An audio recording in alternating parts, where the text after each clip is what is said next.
muy interesante, muy dinámico y yo creo que hasta profesional el debate en el día de hoy entre el ministro de Hacienda, Jochi Vicente, y el ex senador de la provincia de Santiago, Francisco Domínguez Brito.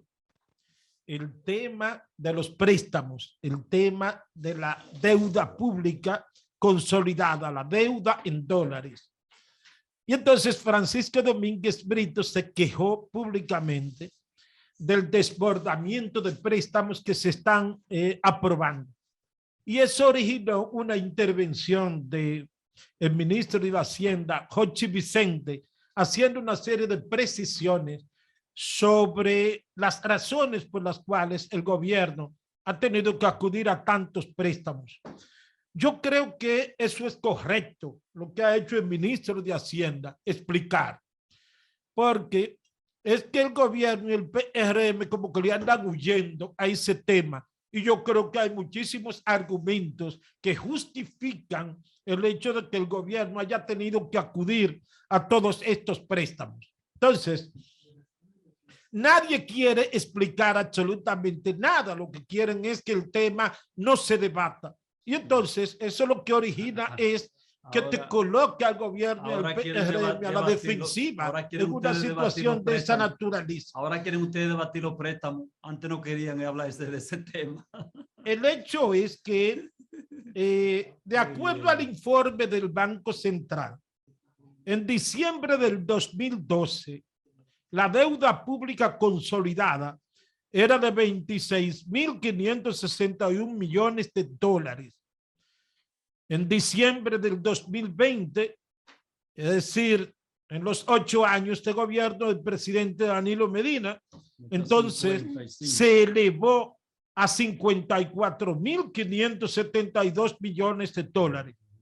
Es decir, que en 8 años el gobierno del presidente Medina la aumentó, con la excepción de 4 meses, la aumentó en 28.000 millones de dólares.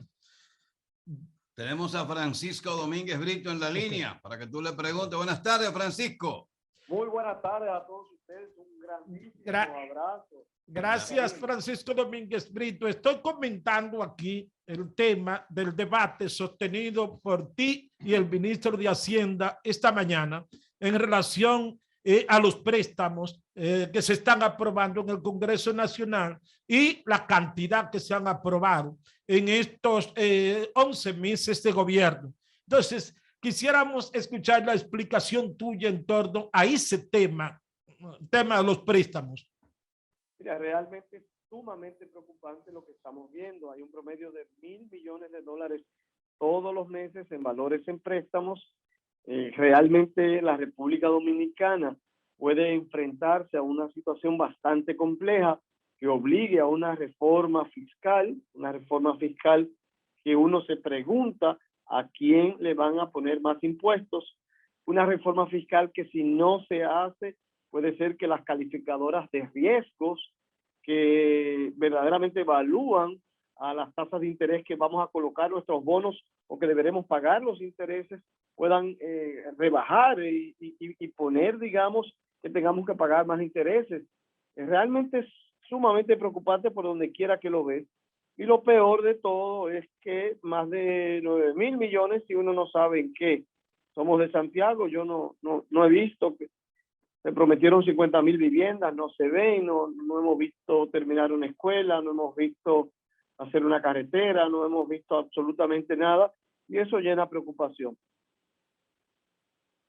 Pero hay una imprecisión, creo, porque tú has planteado que en el gobierno de Abinader prácticamente los préstamos han alcanzado la cantidad de dólares que cogió prestado el gobierno del presidente Danilo Medina.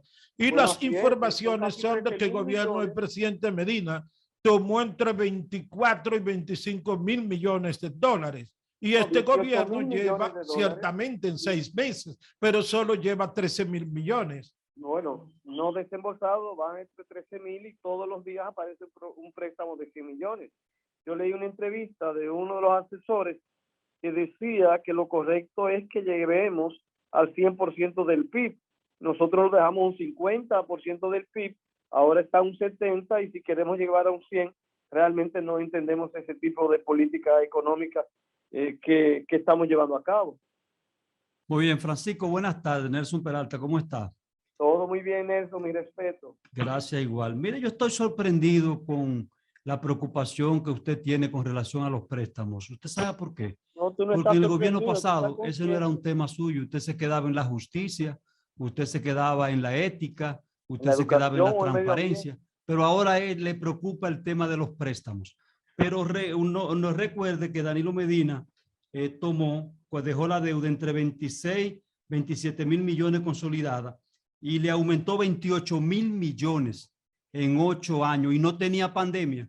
Ahora usted ha dejado de lado el tema de la pandemia, en donde el gobierno ha tenido que hacer una plataforma para impartir docencia y salvar el año escolar y ha tenido que asistir a una población económicamente activa, pero también a los empresarios, pero terminar la carretera turística, terminar el Cabral Ibáez y terminar el acueducto de Cienfuegos. Usted dice que no se ha terminado ni una carretera. Entonces no sé, pero veo como que no debiera meterse el elemento político en estos aspectos. Debiéramos ser un poco más sinceros al respecto. Realmente, Nelson, no es así. Nosotros hemos tomado en menos de un año la mitad o mucho más de la mitad de lo que se tomó en 8 años.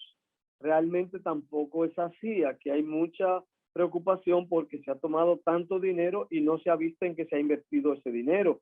Ustedes saben perfectamente que fase 1, fase 2 fueron eliminados, que quédate en casa también. Tú sabes perfectamente que incluso la doble que se prometió en la tarjeta Solidaridad, no la de los 800 pesos, sino la de los 5,000 o 3,500 pesos, eso tampoco se dio, ni se dio los $500 para los policías y los militares. Incluso hubo una promesa varios días antes de campaña de darle 10,000 pesos mensuales a los desempleados, cosa que yo no entendí en aquel momento, más que sea como tema de campaña, pero hoy la gente lo está exigiendo. Y yo me pregunto, Nelson, aquí se prometieron 50,000 viviendas todos los años y eso se hizo en medio de la pandemia, esa promesa. ¿Qué casa, qué vivienda se ha empezado en Santiago? Dime alguna. No me hablen del acueducto de Cienfuegos, eso se inauguró y no me parece de buen gusto que pongan a un presidente que yo sé que está haciendo el esfuerzo a inaugurar nuevamente algo que ya fue inaugurado y no me hables de la carretera tampoco turística porque yo la he pasado mucho, vivo por ahí y sé que casi estaba totalmente terminada y ojalá que la terminen, eso es muy, muy importante. Lo que preocupa más que todo esa falta de inversión es el devenir de la estabilidad económica de la nación. La inflación está en 10 puntos. Si tú ganas 20,000 pesos mensuales, tú estás perdiendo 2,000 pesos mensuales porque el costo de la vida se ha acrecentado enormemente. Y lo que le estamos pidiendo al presidente, hay que poner atención porque hay familias que no están comiendo 3 veces al día. Hablamos del desempleo. Es verdad que la crisis sanitaria ha sido de un golpe muy grande para todos los países, pero no le estamos diciendo vuelva a los niveles actuales, le estamos diciendo, presidente, vamos a inventar algo para generar nuevas sinergias, nuevas voluntades, vamos a cambiar el Ministerio de Trabajo por un Ministerio de Empleo y Seguridad Social, vamos a triplicar lo que le estamos dando al Infotep para capacitar muchos de esos jóvenes que están desempleados en construcción, en albañilería, en plomería. Vamos a hacer un programa intensivo de construcciones públicas porque hay que aumentar el gasto público y esas son las observaciones que están haciendo todos los organismos internacionales en este momento en la República Dominicana. Ahora, hay que darse cuenta que este presupuesto complementario que hoy se aprobó en el Congreso en gran medida es para cuadrar las cuentas de aquí a diciembre. ¿Por qué? Porque hubo entidades que no fueron capaces desde el punto de vista administrativo de ejecutar lo que se le presupuestó y simplemente fueron transferidos a otros ministerios para ver si es posible que lo ejecuten. Todo eso tiene un costo. Cuando tú tomas dinero prestado y no lo puedes gastar de acuerdo al presupuesto y tienes que depositarlo nuevamente en un banco, lo tomas a un 6, lo depositas a un 1. El año pasado se perdieron 43 millones de dólares. Imagínate que con 43 millones de dólares probablemente hubiésemos completado, por ejemplo, la carretera Luperón a 4 carriles, que tanta falta hace. tal vez hubiésemos llevado a cabo el sistema sanitario de Santiago y de aguas residuales. ¿Cuántas cosas se hacen con 43 millones que tiramos a la basura? Esa es mi preocupación. No lo hago como una crítica abusiva, siempre quiero hacerlo con respeto y muy propositivo, pero necesitamos creatividad para ver cómo generamos más empleo, para que haya más dinero en las calles. Le pedimos al gobierno que aprenda más rápido. Un año es suficiente, que aprendan más rápido. No es justo que hoy todavía estemos aprobando un presupuesto complementario simplemente porque dependencias públicas no pudieron ejecutar el presupuesto por incapacidad, improvisación y negligencia. Y esa es mi queja en este momento. Francisco, se te ve muy activo, muy intenso, recorriendo las diferentes provincias del país. ¿Cómo está calando? ¿Cómo va la acogida del proyecto que tú estás promoviendo? Un proyecto presidencial, fundamentalmente a lo interno del Partido de la Liberación Dominicana. ¿Cómo está calando tu proyecto? Estoy visitando todos los sectores, no solamente dentro del partido, sino fuera. Presentándole una opción, presentándole una esperanza, hablando de propuestas. Personalmente, Nelson, que a quien quiero y aprecio, me hablaba del año escolar. No se salvó el año escolar, se perdió el año escolar en dos sentidos. Se perdió porque nadie acá se aprendió, nadie aprende. Y yo le invito a ustedes que duren 10 minutos viendo la televisión, a ver si es verdad que vamos a durar más de 10 minutos sin dormirnos. Y es excelente, yo me he puesto a verlo y es un gran esfuerzo de quienes hacen esos programas, pero ese no es un método didáctico para ningún tiempo. Y yo le estoy diciendo, presidente, este debió ser el año para nosotros preparar un nuevo ciclo de conocimiento basado en el razonamiento y romper 20, 30 años de un ciclo de memorización. ¿Por qué no aprovechamos esto? No, lo que hicimos fue concentrarnos en un método de clase, de impartir docencia que ha profundizado la brecha entre ricos y pobres. Nuestros hijos que pueden ir a un colegio han tenido clase constante de supervisión, incluso hasta con el uniforme puesto desde sus casas a las 8 de la mañana. Todos un niño de 7 años tomando clase en los colegios privados hasta la 1, con un seguimiento personalizado. Los niños pobres no.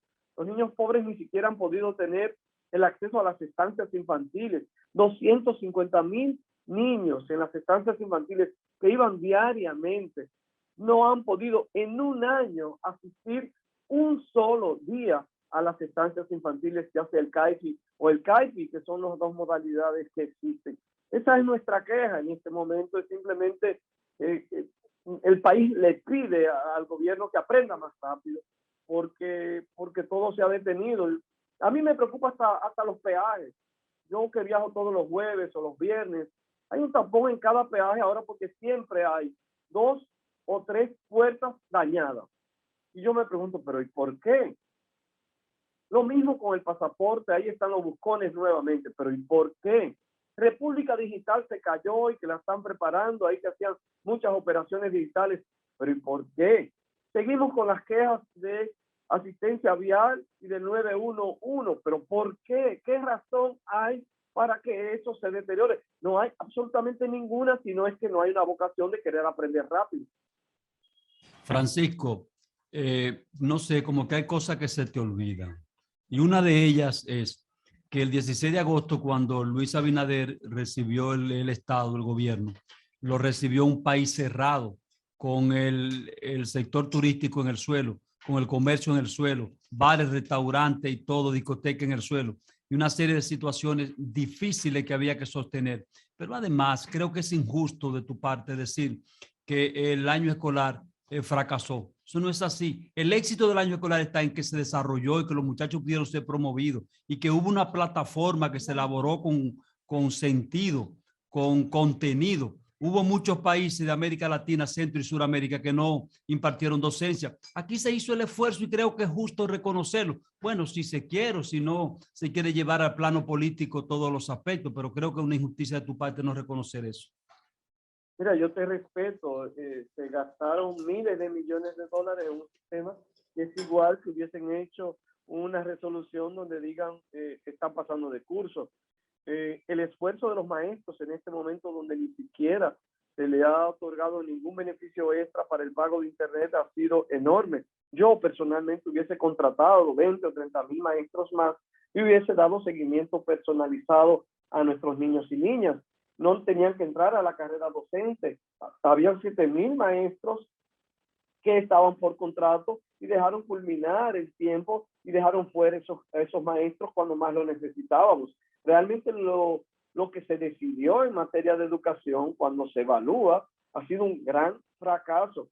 Si antes aprendíamos poco por un sistema bastante deficiente, con este sistema ha sido un año totalmente perdido y se ha gastado más dinero que si el año fuese normal, y eso es lo que duele con todo esto. Yo te respeto, pero realmente no estoy de acuerdo contigo de que eso sea un éxito. Yo creo que es una de las vergüenzas más grandes que puede exhibir el gobierno y ha sido el manejo de la escuela en el sector público de la República Dominicana. Realmente muy lastimosa, y las consecuencias las vamos a ver en los próximos años en el retraso de esos muchachos más pobres. La deserción escolar aumentó enormemente, simplemente ves a buscar en los datos, y ni hablar porque ni siquiera tenemos datos de la desnutrición de los niños entre 0 y 5 años, del atraso en el desarrollo psicomotor del preescolar, como se llaman las asistencias infantiles.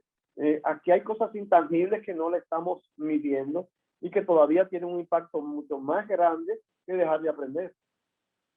Muy bien, Francisco, muchas gracias, Francisco. Francisco, ¿cómo estás?